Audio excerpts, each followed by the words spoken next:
Olá a todos, bem-vindos ao curso de Programação em R para Bioinformática. Essa é a aula 1. Eu sou Douglas Terra Machado, sou biólogo formado pela UENF e possuo mestrado em modelagem computacional pelo Laboratório Nacional de Computação Científica. Então hoje eu vou estar abordando um pouco para vocês uma introdução à programação em R, especificamente voltado para a bioinformática. Porém, essa parte mais enfatizada na bioinformática, a Amanda vai estar comentando com vocês nas aulas 3 e 4 de uma forma bem mais melhor trabalhada e melhor aprofundada, tá certo? Meu intuito com vocês é introduzir conceitos essenciais para o entendimento de programação em ambiente R, para que posteriormente vocês possam utilizar desses conceitos introdutórios, no caso, para se aprofundarem mais ainda e aplicarem no projeto de vocês, seja na pesquisa científica ou seja até mesmo no ambiente de trabalho, certo? Bom, dessa forma, o objetivo do curso não é aprender sobre análise de dados. Para análise de dados, há toda uma base teórica e estatística por detrás que vocês têm que levar em consideração e que não é o objetivo a ser traçado neste curso. É porque a gente nem tem tanto tempo para isso. O objetivo do curso é, de fato, abranger a linguagem R, envolvendo o uso e a interpretação de sintaxes que possam aprimorar ainda mais o seu desenvolvimento acadêmico e ou profissional. E quando eu falo em linguagem R envolvendo uso e interpretação de sintaxes, eu estou me referindo a funções, né? Vocês utilizarem funções do ambiente R ou criarem suas próprias funções e identificarem da forma correta, na sintaxe dessas funções, quais parâmetros vocês vão utilizar, tá certo? Dessa forma, com a linguagem R, é possível que você consiga usufruir de todos os recursos que ela é capaz de te proporcionar. Né? O R, por exemplo, é uma linguagem muito utilizada na área de estatística, em análise de dados, por exemplo, também. Então, vocês conseguem muitas funções que já estão implementadas nessa linguagem, assim como vocês também podem utilizar pacotes disponíveis para instalar esses pacotes e instalar esses pacotes para utilizar outras funções. Então o R tem uma vasta amplitude de utilidades que vocês podem ter, né? Ainda mais se forem análise estatística, seja você biólogo, agrônomo, um estatístico mesmo.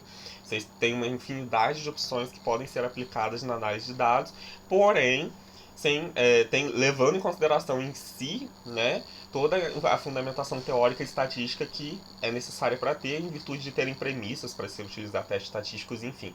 Mas isso não é o foco deste curso, e sim, novamente, introduzi-los à linguagem de programação em R, ok? Assim, o computador só está um pouquinho lento.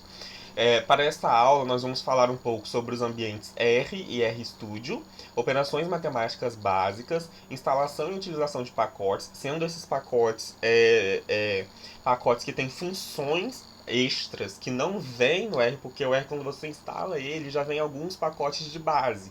Porém, se vocês precisarem de umas análises mais avançadas, outros tipos de análise que o R por si só não vem com essa instalação, vocês podem instalar esses pacotes. Às vezes um pacote que saiu semana passada, semana retrasada, né, em um artigo científico, e já está disponível para download e uso, e aí vocês podem estar instalando esse pacote no R de vocês, certo?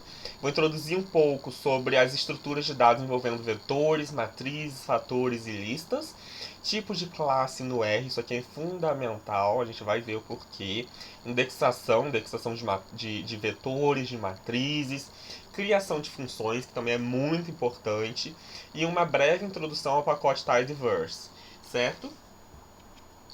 Dessa forma, a introdução do ambiente R e RStudio, quando eu digo ambiente R, é a linguagem de programação R propriamente dita, né?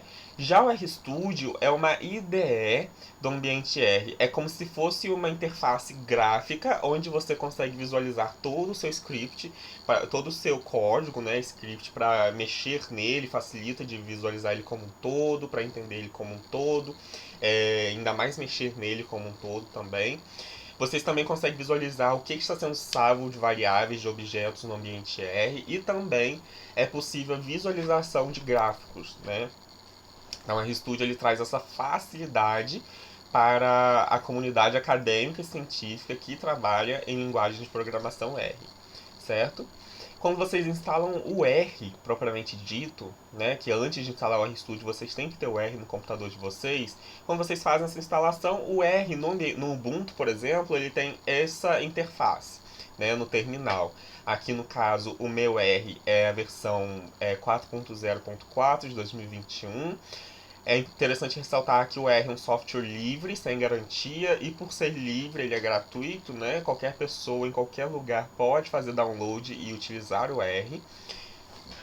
E aqui embaixo, de praxe, eu coloquei um print, que geralmente é um Hello World, né? Um Olá Mundo. Isso é de praxe em toda introdução, linguagem de qualquer linguagem de programação todo mundo faz, né? Esse print aí, Olá Mundo. Então, esse print, na verdade, que eu estou trazendo aqui é uma função que vai mostrar alguma coisa, né? O print é...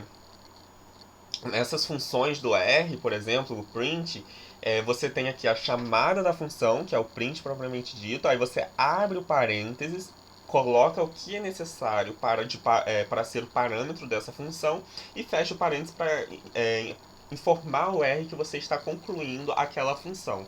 Para rodar, né, executar a função, vocês podem dar um Ctrl Enter ou selecionar e dar um Ctrl Enter. Selecionar aquela linha e dar um Ctrl Enter. No caso do print, ele emite uma mensagem, né? Seja uma mensagem de forma de caracteres, strings, ou numérica, depender, ou também de objetos, a gente vai ver isso um pouco mais de detalhes.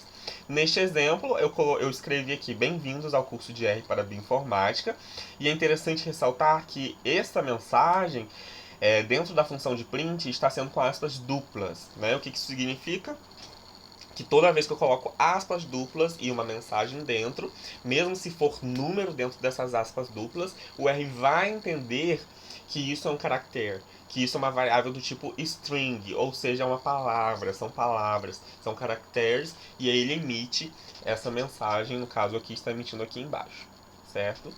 Já o RStudio, que é essa IDE que eu comentei para o R, ele é dividido em 4 quadrantes, né? Tem o primeiro quadrante, que é o script do R propriamente dito, onde nesse script você pode ter milhares de linhas, e aí fica bem mais fácil a visualização de todo o seu código, fica mais fácil de mexer, de manipular, de editar, então o RStudio ele te facilita nisso. Tudo que você executa no primeiro quadrante aparece no segundo quadrante. Também é interessante ressaltar que aqui mesmo, né, no primeiro quadrante, todo projeto, digamos assim, todo script, na verdade, que você abre, você está colaborando com fulano, aí você abriu um script só para fulano. Agora você está colaborando com outra pessoa, você abre um script para trabalhar no código dessa outra pessoa que você colabora. Então você pode criar scripts que vão ficar como abas, certo? Aqui em cima. No meu caso, por exemplo, eu tenho esse script aqui que se chama GLMM, de leitura de GEOs, e outro script aqui de saída de pré-processamento, enfim. Uma série de códigos que eu vou separando em abas, em scripts distintos, para facilitar mais ainda a minha vida acadêmica, né? Para este curso, eu criei aqui esse script que ainda não salvei, por isso que está intitulado aqui, perdão, por isso que ainda está intitulado aqui, sem título na verdade. E aí vocês podem estar salvando scripts, nomeando, vocês podem salvar scripts individuais, e aí tem a data de codificação de cada um. Mas também recomendo a utilização do GitHub, né? Porém, eu não vou tratar sobre isso nesse curso, mas vale aí fazer uma busca sobre o Git, porque é muito interessante, certo? É interessante também ressaltar que no script em R, nesse primeiro quadrante, deixa eu só marcar aqui o tempo para eu não passar muito, esqueci de marcar. Que eu vou falando, quando eu vejo já se passaram 2, 3 horas, né? Então vamos marcar o tempo. Nesse primeiro quadrante, o que eu fiz? Né? Eu coloquei aqui o print, bem-vindos ao curso de R para Bioinformática, porém, o que significa essa setinha indo para aqui, né? O que eu quero dizer? Eu quero dizer que A é uma variável, é um objeto que está armazenando esta informação. Essa setinha me indica que o resultado do print vai ser armazenado em A, e A agora vai ser um objeto dentro do R, tá certo? Geralmente essa setinha, muitos pesquisadores no dia a dia, eu ouço falarem, né, eu também falo, é como se o A recebesse a informação de print, ok? Assim como se o A recebesse o número 1. o A recebesse o número 10, e assim por diante. Qualquer coisa que você fizer essa atribuição com a setinha, significa que alguma coisa que você está inserindo está sendo armazenada naquela variável, que agora vai ser um objeto dentro do ambiente R, certo? E esse objeto que a gente está armazenando aqui com essa informação do print, ele pode ser visualizado no ambiente global, que é o terceiro quadrante dentro do RStudio, né? Onde aqui em valores é possível a visualização do objeto, que é o A, posteriormente aqui seguido pela mensagem que é a chamada de print ali está realizando, que é bem-vindos ao curso de R para Bioinformática. Agora, à medida que vocês realizarem gráficos, por exemplo, né, no RStudio, esses gráficos vão ser plotados no quarto quadrante, né, uma área específica aqui em plots, para a utilização e plotagem desses gráficos. Porém, vocês também conseguem visualizar arquivos, os pacotes que vocês já têm instalado, que vieram no R também. E tem aqui uma aba importantíssima de Help para vocês pedirem ajuda. Como assim? Eu tô com dúvida aqui na função de print, aí eu vou lá no help e coloco print. E aí vai vir toda uma descrição dessa função, a sintaxe dessa função, os parâmetros necessários para a utilização dessa função. Dessa forma fica mais fácil, né, de vocês identificarem os problemas, vocês leem ali, tentam consertar no código, é muito mais tranquilo, porque esse help é no próprio RStudio, é na própria interface que você está manipulando e editando o seu código. Você não precisa abrir uma aba no Google e até lá no navegador abrir uma aba, pesquisar. Não, você pode fazer as pesquisas aqui. Obviamente, com coisas mais avançadas, vocês vão no Google, porque tem o Stack Overflow, tem vários sites, né? Sempre vai ter uma pessoa que já teve o problema que você está tendo. Então, quando vocês colocarem no Google o problema, de preferência colocarem em inglês, sempre vai ter ali alguma coisa de solved, já resolveram aquele problema, você clica e vai ter as instruções de pessoas que já tiveram o seu problema e que alguém já ajudou, e é só seguir o passo a passo da resolução e vai estar tudo certo, tá bom? Bom, então essa interface do RStudio, tratando um pouco sobre as operações matemáticas básicas, né, em ambiente R, como por exemplo a adição, a subtração, multiplicação, divisão, raiz quadrada e exponenciação. Eu trouxe aqui um exemplo em que eu coloquei 1 mais 1, né, aqui em cima, que aí quando eu rodei esse código me deu que era 2, obviamente, mas eu também atribuí 1 para A e 1 para B e somei A mais B. Né? Essa soma de duas letras, na verdade, o R ele entende que são dois objetos. Por que são dois objetos? Porque aqui em cima eu já atribuí um valor numérico a cada um desses dois objetos. Um para A, um para B. Então, quando eu somo A mais B, ele vai somar esses dois valores. Como a gente pode visualizar aqui neste quadrante, em que um está armazenado em A e um está armazenado em B. Então, quando eu faço A mais B, ele vai me resultar no número 2, tá certo? Isso vocês podem utilizar com qualquer palavra, em qualquer letra, é só atribuir uma variável numérica e realizar as operações que vocês acharem convenientes e importantes para a sua pesquisa. O mesmo para a subtração, né? Aqui foi de forma implícita, 10 menos 5, aí aqui já deu o resultado quando eu rodo esse código, né? Novamente, seja selecionando esse código e aí clicando Ctrl Enter, ou deixando o meu cursor na frente da última letra, ou do último número, ou do último parênteses, daquela linha, no fim da linha, na verdade, e der meu Ctrl Enter, já vai rodar o resultado. Como também aqui eu atribuí 10 a A, 5 a B e realizei A menos B, ou seja, 10 menos 5, utilizando, né, esses objetos que estão armazenando no R os números, certo? O mesmo para a multiplicação, exemplificando aqui. A divisão é a mesma coisa, e a divisão é realizada com essa barra aqui, tá certo? E a raiz quadrada, o R, praticamente tudo, na verdade tudo do R é em inglês, né? Eu não sei dizer a vocês nesse momento se há como configurar tanto as funções quanto o R propriamente dito para a língua portuguesa. Mas dê preferência para o uso de língua inglesa, porque muitas coisas do R vocês encontram em inglês. Então, se vocês já pesquisarem, já pegarem a mão com a língua de inglês técnico, né, envolvendo o R, quando vocês forem pesquisar, vai ficar muito mais fácil de encontrar as soluções dos problemas que vocês estiverem enfrentando, tá certo? Neste exemplo, a raiz quadrada é de square root, né? Então, SQRT é a função que calcula a raiz quadrada em ambiente R. Então, SQRT, a função, abro o parênteses para a chamada da função, coloco o número de parâmetro a qual se deseja calcular a raiz quadrada e fecho o parênteses, informando ao R, quando eu fecho esse parênteses, que a função termina ali, tá certo? E esse resultado da raiz quadrada, que aqui eu coloquei de 25, ele é armazenado na variável A.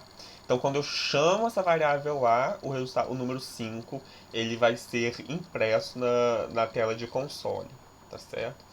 Para a exponenciação, eu fiz a mesma coisa, porém, a exponenciação ela é indicada por esse chapeuzinho. Então, aqui 5 elevado a 2 poderia ser 5 elevado a 3, assim por diante, o qual o resultado está sendo armazenado no objeto A, a variável A, certo? Vamos fazer alguns exemplos. Deixa eu chamar aqui o meu R, certo? Acho que abriu, agora eu tenho que vir aqui. Só um minuto. Acho que agora sim, né? Tá aparecendo para todo mundo. Tá, então vamos supor que eu queira somar, eu queira que meu A seja igual a 10, meu B receba 20, meu C receba 30, certo? Vejam, como eu não executei, eu só dei Enter, ó, Enter, eu não executo o código.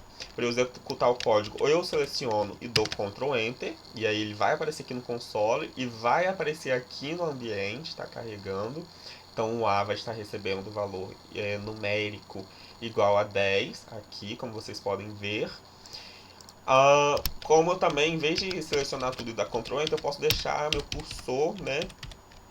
Meu cursor não, essa barrinha em qualquer lugar aqui da linha e dar meu Ctrl Enter, que ele também vai ser carregado para dentro do meu ambiente, tá certo?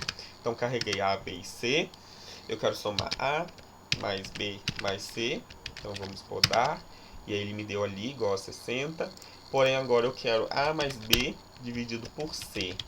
Vejam, em operações de divisão, multiplicação, soma, subtração, há uma ordem de prioridade, né? Algumas operações matemáticas elas são prioritárias em relação a outras, ou seja, elas vão ser realizadas primeiro quando comparado com outra operação.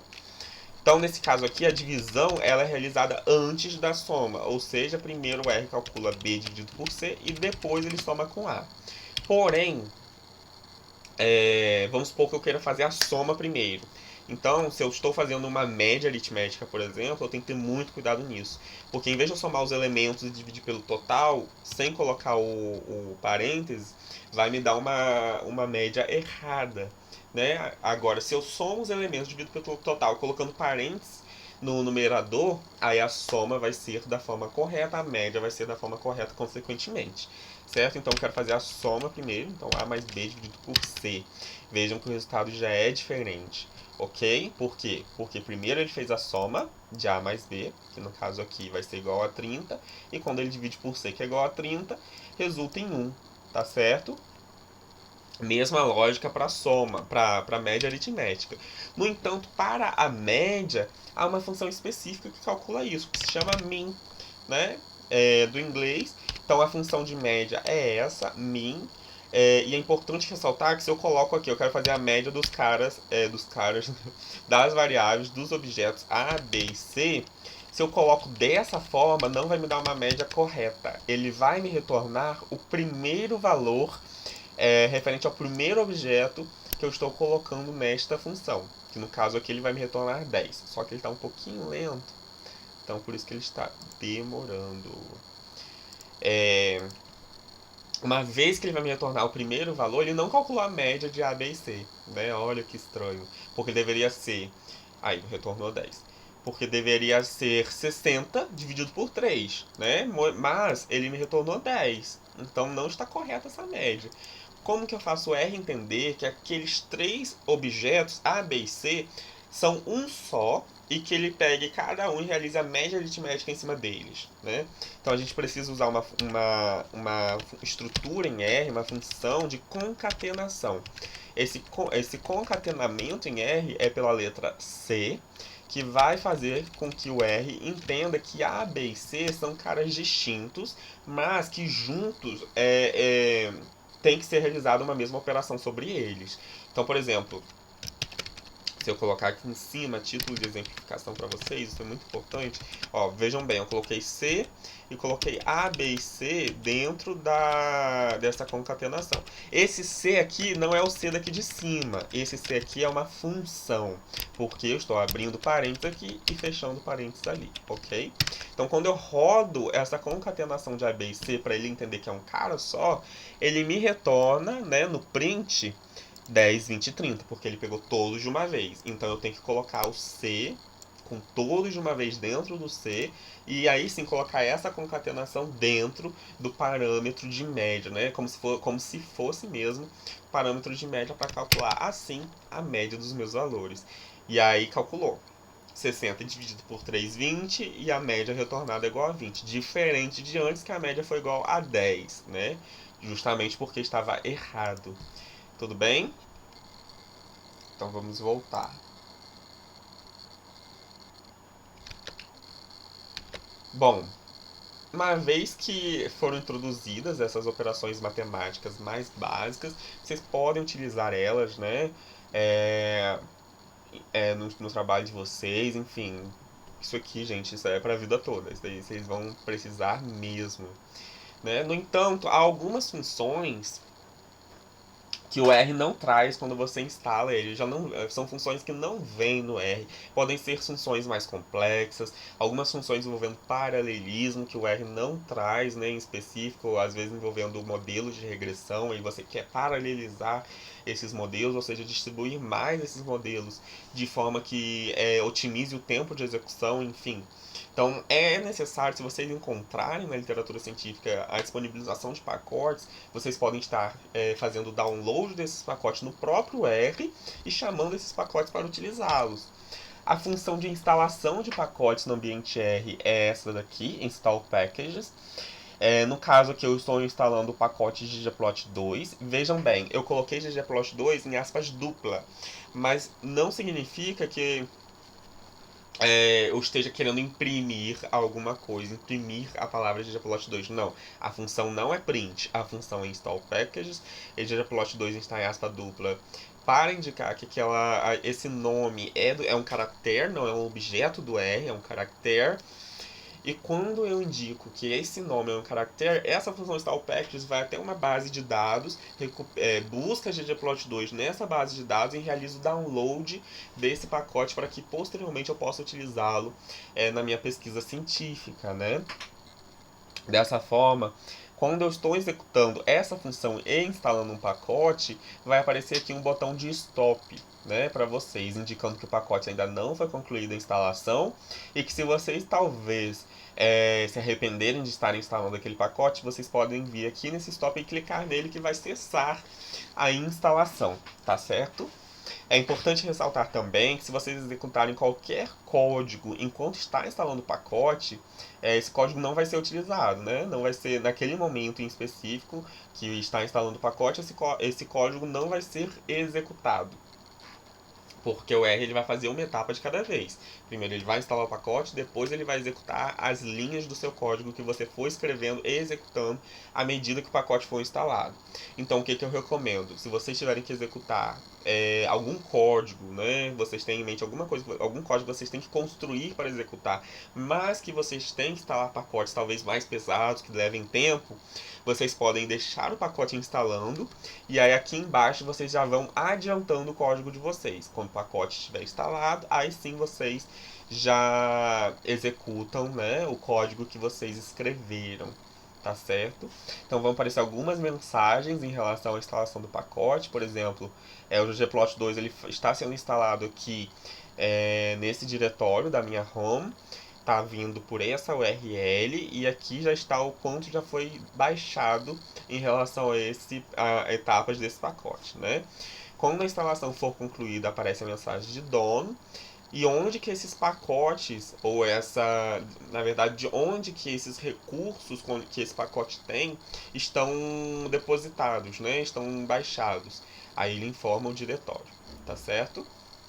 No entanto, instalar pacotes no R não quer dizer que vocês vão conseguir utilizar esses pacotes assim que vocês instalaram, né? Vocês têm que usar uma outra função chamada library para chamar as dependências dos pacotes que vocês instalaram, e aí sim, quando vocês usam library e chamam essas dependências, o R vai estar ciente das funções que aquele pacote tem, e aí vocês vão poder utilizar essas funções sem maiores complicações, tá certo? Então, uma vez que vocês instalaram o pacote, vocês já não precisam instalar mais.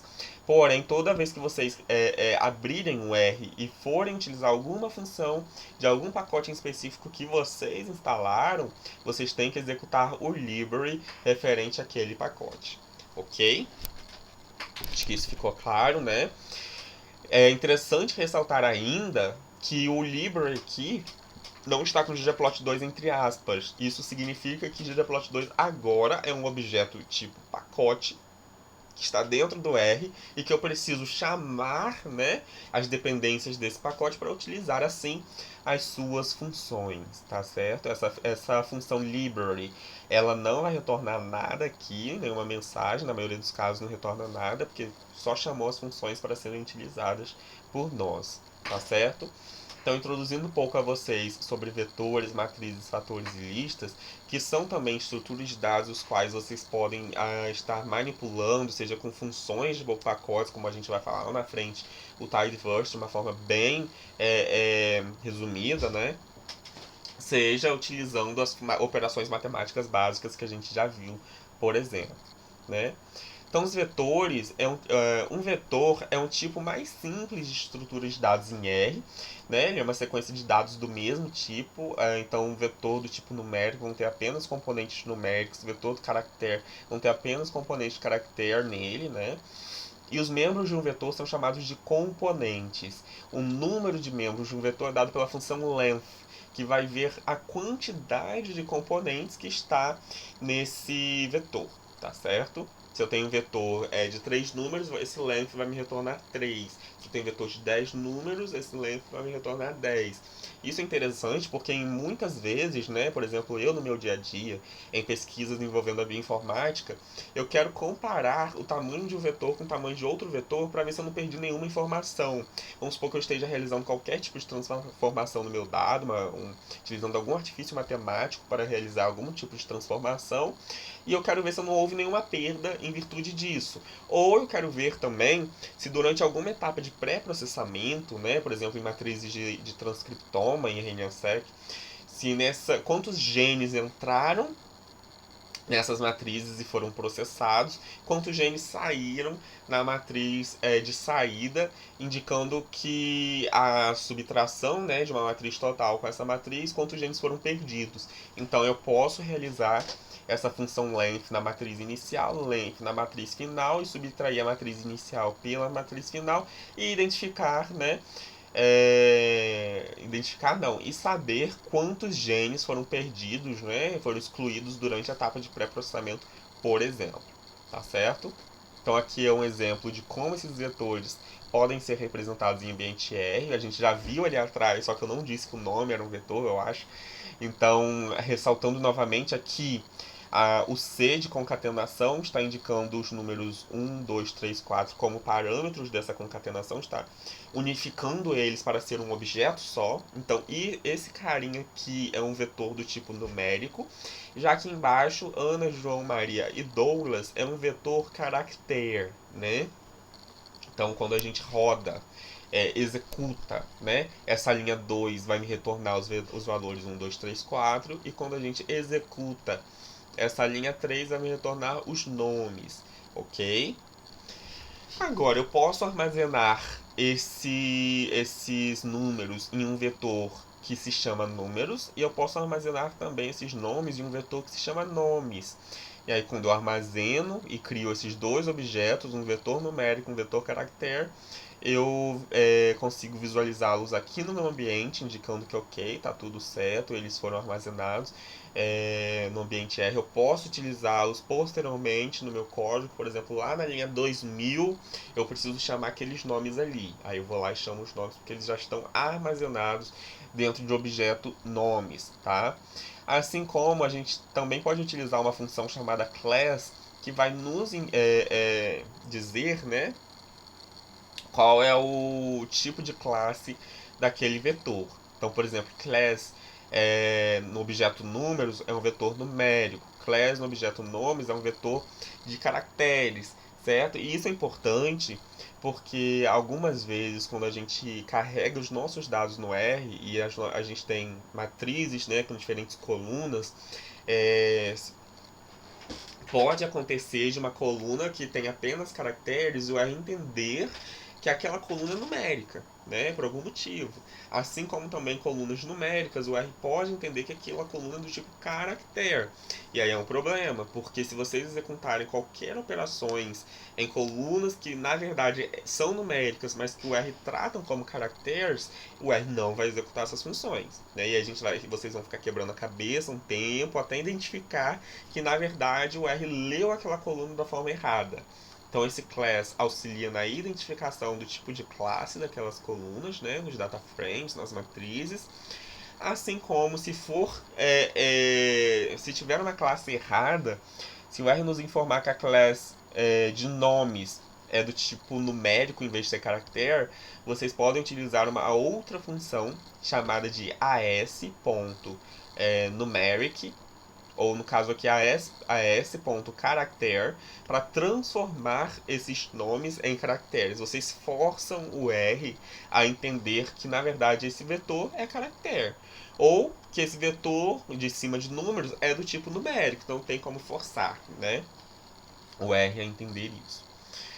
Um outro exemplo são as matrizes, né? Em R, uma matriz é uma coleção de elementos do mesmo tipo de dados, seja ele numérico, caractere ou lógico, organizado em um número fixo de linhas e colunas, né? Trabalhando por linhas e colunas, uma matriz é dita, intitulada de bidimensional. Então aqui eu coloquei um exemplo de valores que vão de 1 a 10, que estão armazenados no objeto valores, para eu não ficar digitando 1, 2, 3, 4, 5, 6, 7, 8, 9, 10, se eu colocar 1, 2 pontos, 10, o R já entende que é para ele contar utilizando números inteiros de 1 até 10, como está representado aqui, né, um exemplo, até 5, depois tem reticências. E agora, nós podemos utilizar uma função chamada matrix, que recebe como parâmetro os valores, os quais eu quero armazenar dentro dessa matriz, e a ncol, que é um parâmetro referente ao número de colunas que eu quero que a minha matriz tenha. Neste exemplo, eu coloquei ncol igual a 2, assim como também tem nrow, né? Quantas linhas eu quero que minha matriz tenha. Aí eu posso colocar 2, 3, enfim. Ressalta-se que se eu colocar um número de linhas e número de colunas que excede o número de valores a serem armazenados na minha matriz, alguns NAs, né, serão colocados na matriz, indicando que não há um valor ali. Então a matriz vai ser repleta de NA, tá certo? Por outro lado, os fatores são variáveis utilizadas para categorizar e armazenar os dados, tendo um número limitado de valores diferentes. O fator armazena os dados como um vetor de valores inteiros e também é conhecido como uma variável categórica que armazena valores de dados de string e inteiros como níveis, né? O valor é usado principalmente em modelagem estatística e análise exploratória de dados em R. Então, o que seriam, de fato, na prática, esses fatores? Aqui eu criei um vetor de cromossomos sexuais. Esses cromossomos sexuais, no caso de humanos, né, o cromossomo X e o cromossomo Y, eles estão sendo armazenados em um vetor cromossomos sexuais. Interessante ressaltar que aqui eu estou utilizando underline entre as palavras e não o espaço. O que isso significa? Se eu utilizasse o espaço, o R ia estar entendendo que vetor é um objeto, cromossomos é um outro objeto e sexuais é um outro objeto. Porém, quando eu coloco underline, eu indico que todas essas palavras, na verdade, é uma palavra só. Vetor, cromossomos, sexuais é um objeto só.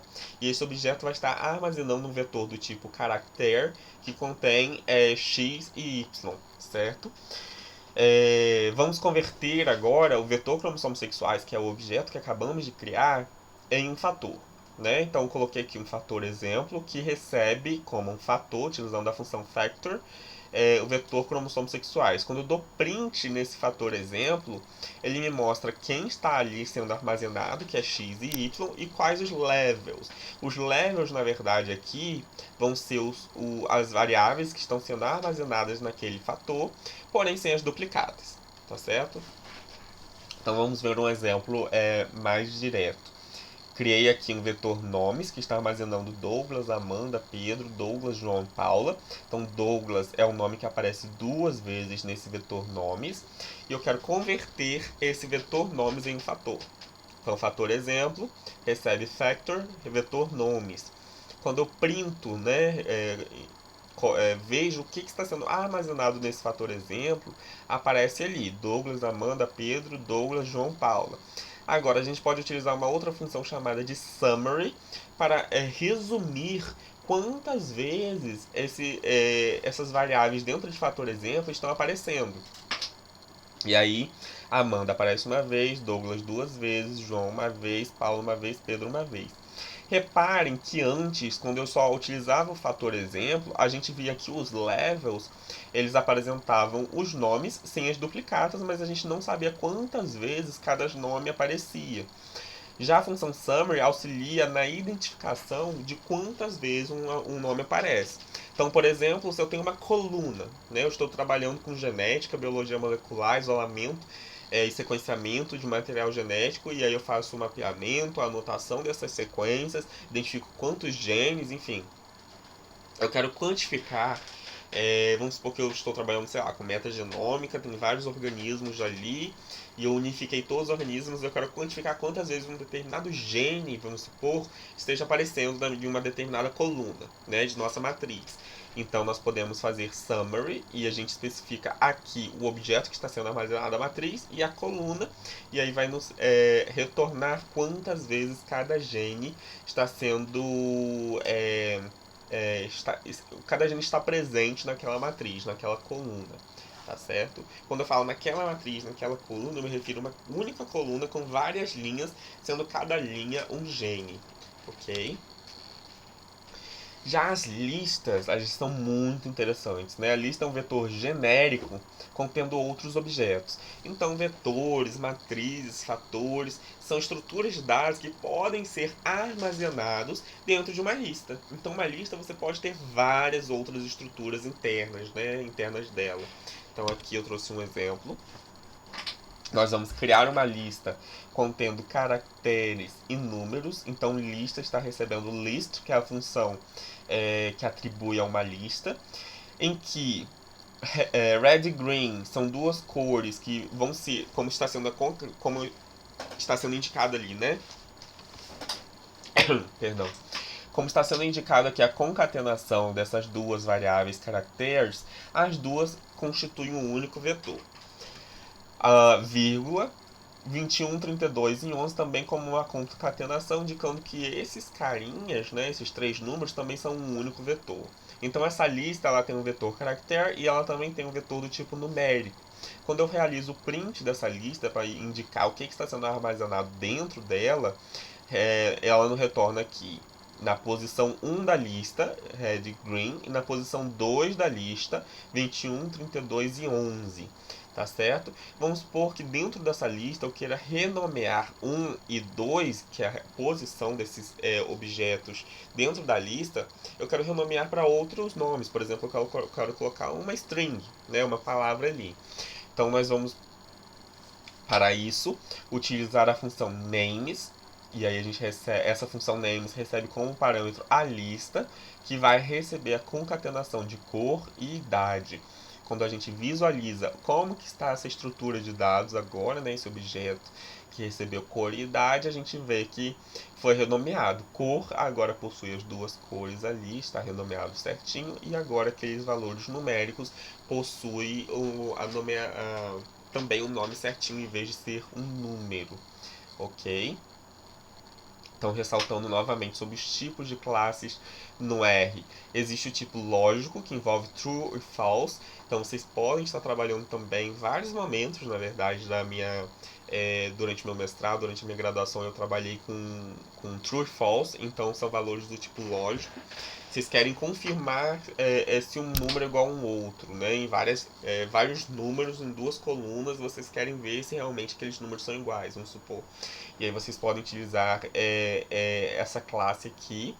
Valores de tipo numérico, sejam inteiros, sejam contínuos, a gente já conversou sobre eles, né?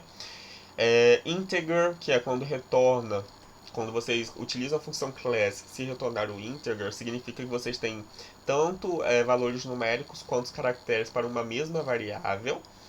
Complexo, mais referente aos números complexos, né? E caracteres, como nós também já vimos, podem ser letras, como também palavras propriamente ditas. No entanto, se vocês colocarem entre aspas um número, por exemplo, se eu colocar 8 entre aspas, o R vai entender que aquele 8 é uma variável do tipo caractere. Novamente, porque as aspas duplas indicam para o R que aquela variável caractere.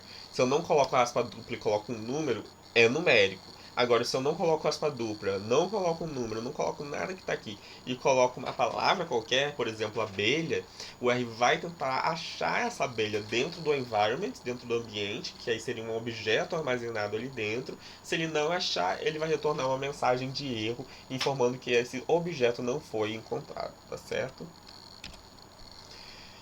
Bom, falando um pouco envolvendo a indexação, que seria a posição em um vetor, né? A posição em qual posição os números que eu armazenei em um vetor, esses números estão, em qual posição os números que eu armazenei dentro de uma matriz, qual posição esses números estão, e essa indexação se lia em várias etapas, né? Durante a pesquisa acadêmica. Então aqui eu estou representando um exemplo de vetor com 11, 56, 85, 42, 32 e 14. A posição aqui do primeiro quadrante, o primeiro quadrinho é a posição 1 do vetor, e aí vai até que a última posição aqui neste exemplo é a sexta, é o índice igual a 6 do vetor. De tal modo que quando eu crio um vetor, por exemplo, do tipo caractere, igual aqui, que estou ilustrando Douglas, Amanda, Lina, Arthur, Jade e Rodrigo, sendo esse vetor caractere armazenado no objeto vetor nomes, eu posso checar qual é o nome que está no índice 1 do vetor, né? Aqui eu sei que é Douglas, mas vamos supor que eu esteja trabalhando com muitos dados, eu quero checar qual nome está na posição 5.100.300 daquele vetor. Então eu não vou até a posição 5.100.300. Eu vou colocar aqui, dentro destes colchetes, 5.100.300 e checar qual valor está sendo armazenado naquele índice do vetor. Né? Então, a indexação vetorial, assim como em matrizes, ela é indicada pelo uso de colchetes. Né? Funções, a gente usa os parênteses. Indexações de objetos, tipos de estruturas de dados em R, a gente utiliza os colchetes. Tá certo? No tanto que aqui, quando nós colocamos vetor nomes 1, está me retornando o nome Douglas, que é o primeiro nome que está presente no meu vetor. Né? Vamos supor que eu quero substituir Douglas por Maria. Então eu coloco vetor nomes, abre colchetes, 1, fecha colchetes, recebe Maria. No tanto que se eu imprimir apenas esse carinha, vai vir Maria. E agora se eu imprimir todas as minhas variáveis armazenadas nos índices desse vetor, em vez de vir Douglas, vai vir Maria. Ou seja, o vetor foi atualizado. Tá certo? Já na indexação matricial, ela parte do seguinte: primeiro vem as linhas, vírgula, as colunas. Então, neste exemplo aqui, linha 1, aí coluna 1, linha 1, coluna 2, linha 1, coluna 3. Ou linha 2, coluna 1, linha 2, coluna 2, linha 2, coluna 3. E assim por diante. Então vamos supor que eu queira acessar qual é a posição em indexação deste número aqui do meio, 242, na minha matriz. Perdão, deste número aqui, 31, na minha matriz. Então eu represento ele como a linha 2, vírgula, a coluna 1. Então se eu quiser alterar esse valor 31 ou alterar esse valor 242, eu utilizo esse tipo de indexação. No exemplo de 242 seria linha 2, coluna 2, tá certo? Então aqui eu realizei um exemplo em que valores estão sendo armazenados dentro do objeto valores. Esses valores vão de 10 a 21, em que posteriormente eu utilizo uma função matrix que recebe os valores e o número de colunas igual a 2, ou seja, eu estou criando uma matriz com esses valores, e aí eu printo a matriz e ela está representada desta forma, indo de 10, 11, tarará, 16, 17 até 21, como indicado na linha 228 do código. Porém, agora eu quero que print, né, execute, ilustre na tela apenas a posição 3 e 2 da matriz, ou seja, o que está presente na linha 3 da coluna 2. Quando eu realizo isso, o número 18 está presente. E, de fato, linha 3, coluna 2, o número 18 está presente. Vamos supor que a gente queira alterar esse valor, né, para 10.000.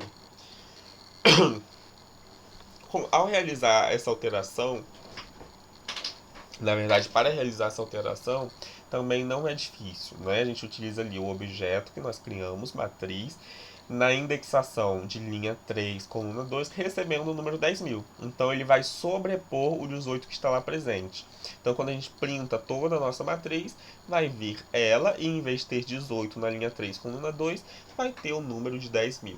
Tá certo? Agora a gente vai para uma etapa importantíssima, né? Pro R, no R, que envolve a criação de funções, né?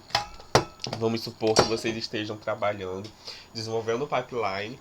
Esse pipeline é grande, esse script, na verdade, né? É grande. E vocês precisam executá-lo inúmeras vezes em diferentes tipos de entrada, né? De matrizes. Por exemplo, na minha dissertação, eu trabalhei com matrizes de transcriptoma para identificação de expressão gênica diferencial, porém eu tive que desenvolver um pré-processamento que ele é utilizado em várias matrizes de transcriptoma. Né? Na verdade, qualquer matriz de transcriptoma que adentrar, que eu for utilizar para identificação de expressão gênica diferencial utilizando o meu método, ele tem que passar pelo pré-processamento. Então, em vez de eu executar linha por linha da minha etapa de pré-processamento, eu posso criar uma função que executa várias coisas, né, várias execuções de uma única vez, mais seguidas, né, uma da outra, porém executa tudo, sem eu precisar dar Ctrl Enter, sem eu precisar executar manualmente cada uma de forma separada. Então a função ela auxilia muito em otimizar o tempo de execução das tarefas, certo? Então aqui eu trouxe um exemplo de como uma função é criada. Existe uma função chamada function em R, ou específica para a criação de funções, em que vai receber aqui, sendo listado por sintaxe, a sintaxe referente aos parâmetros da função que vocês estão criando. Aí abre as chaves. Aqui dentro das chaves vão vir o que você quer realizar dentro dessa função. Nesse caso aqui, alguma operação está sendo armazenada em um objeto, intitulado objeto. No fim, depois de todas as execuções de tarefas que vocês quiserem realizar dentro da função que vocês estão criando, vocês chamam uma outra função intitulada de return, que é o que a sua função vai retornar. Por exemplo, a função de min, que calcula a média aritmética, ela retorna o valor referente à média, ou seja, a soma de todos os carinhas, de todas as variáveis, dividido pelo número de variáveis. Então, retorna essa média aritmética. O return aqui, referente ao objeto, vai retornar o resultado de alguma operação que foi realizada e armazenada dentro deste objeto. Tá certo? Então, trouxe aqui um exemplo. Estamos armazenando um vetor A com esses números, 10, 20, 30, 40, 50, e um vetor B com 1, 2, 3, 4, 5, e eu somei A mais B. A soma de vetores em R, ela é de forma igualitária entre a indexação vetorial. Então, por exemplo, a posição 1 do vetor A, o índice 1 é somado ao índice 1 do vetor B. Então, aqui 10 mais 1, 11, né? O índice 2 com o índice 2, índice mais 2, índice 2, assim por diante. É importante considerar isso para não haver confusões, né? Então eu quero criar uma função que soma dois vetores. Eu vou chamar essa função de função soma vetor e vou atribuir então o que eu quero que essa função seja. Então eu chamo ali function, que recebe os parâmetros vetor 1 e vetor 2, ou seja, qualquer vetor que eu entrar nessa função vai ser um vetor 1 e vetor 2 dentro da função. E essa soma dos dois vetores, vetor 1 e 2, vai ser armazenado dentro de um vetor final, né? Um objeto vetor final. E, obviamente, eu vou retornar esse valor. Então, aqui, essa é a função que eu construí, uma função inédita, né? No R, essa função não veio com R, eu precisei criar essa função. E aí eu realizo aqui a chamada da função, né? Chamei a função, o parâmetro vet1 está recebendo o vetor A, que nós declaramos lá em cima, vet2 recebe o vetor B, que também declaramos lá em cima, e o resultado vai ser o resultado que já tínhamos obtido anteriormente, né? 11, 22 até 55, certo? Não é tão difícil, né? Antes de adentrar nesse pacote, vamos criar aqui. Deixa eu colocar aqui. Só um instante. Só um instante, porque esse computador trava um pouquinho. Vamos no R. Sim.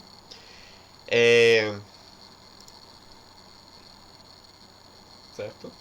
Está aparecendo? Está aparecendo. Então eu quero criar uma função, vamos supor.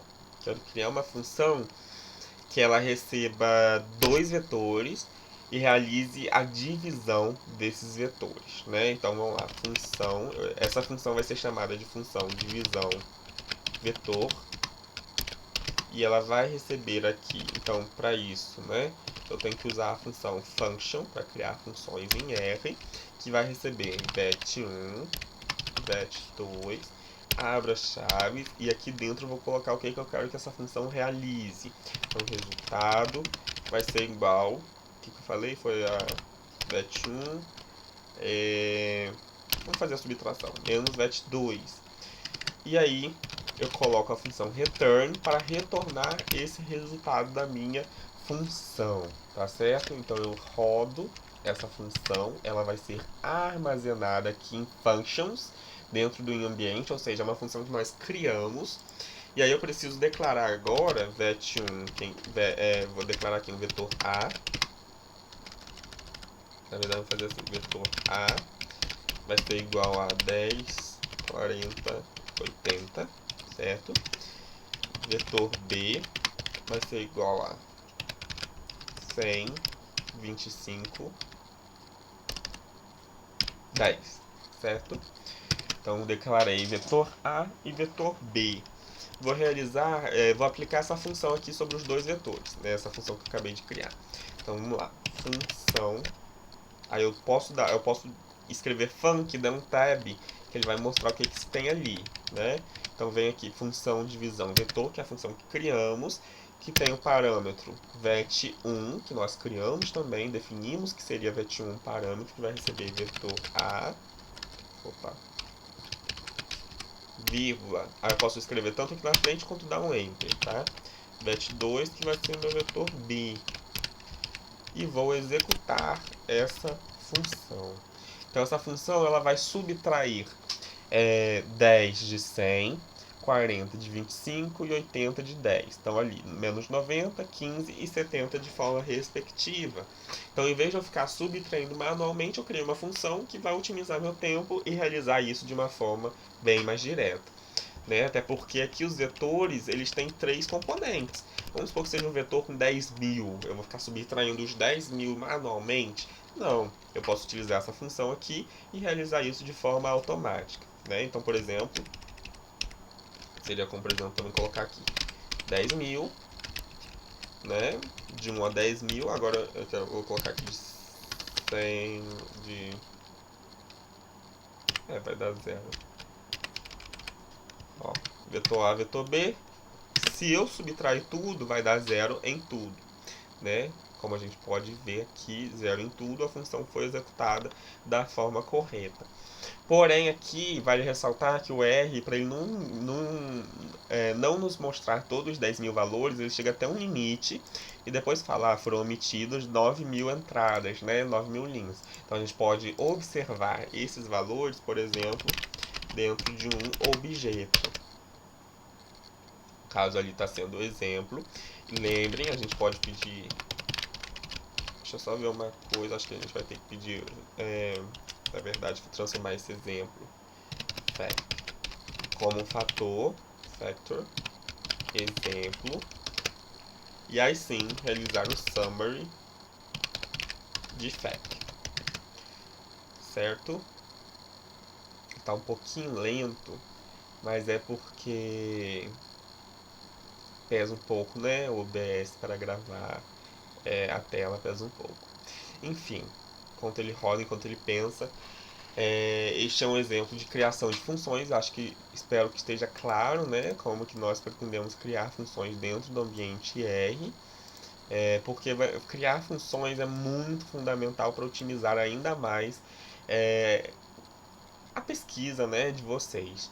Vejam, quando eu transformei esse exemplo aqui em fator e pediu summary, ele retornou que tem somente zeros ali, e esses zeros aparecem 10.000 vezes. Obviamente, porque aqui um foi até 10.000 e um também foi até 10.000, ou seja, dois vetores iguais, que quando eu subtraio eles dentro da minha função, e a função eu criei aqui em cima, quando eu aplico essa função de subtração e transformo em fator e peço o summary do fator, vão ter 10.000 zeros, ok? Tudo está indo conforme esperado. Então vamos voltar.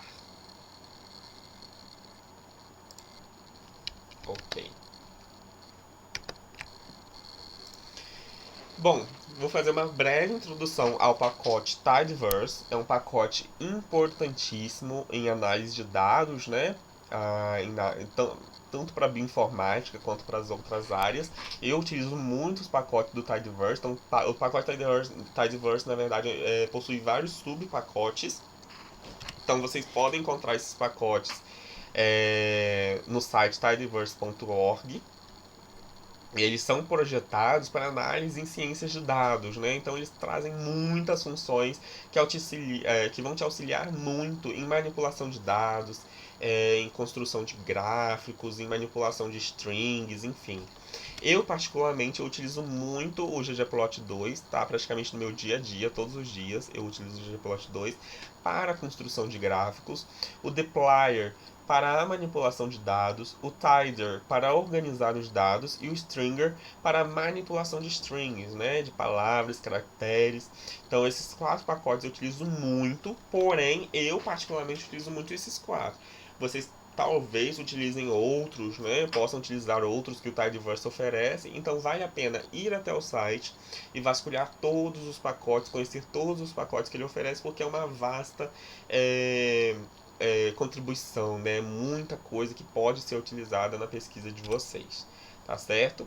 E nesse site Tidyverse, por exemplo, para o pacote ggplot2, vocês vão encontrar lá o cheat sheet, traz algumas informações gerais sobre o ggplot2, como por exemplo, o básico, né?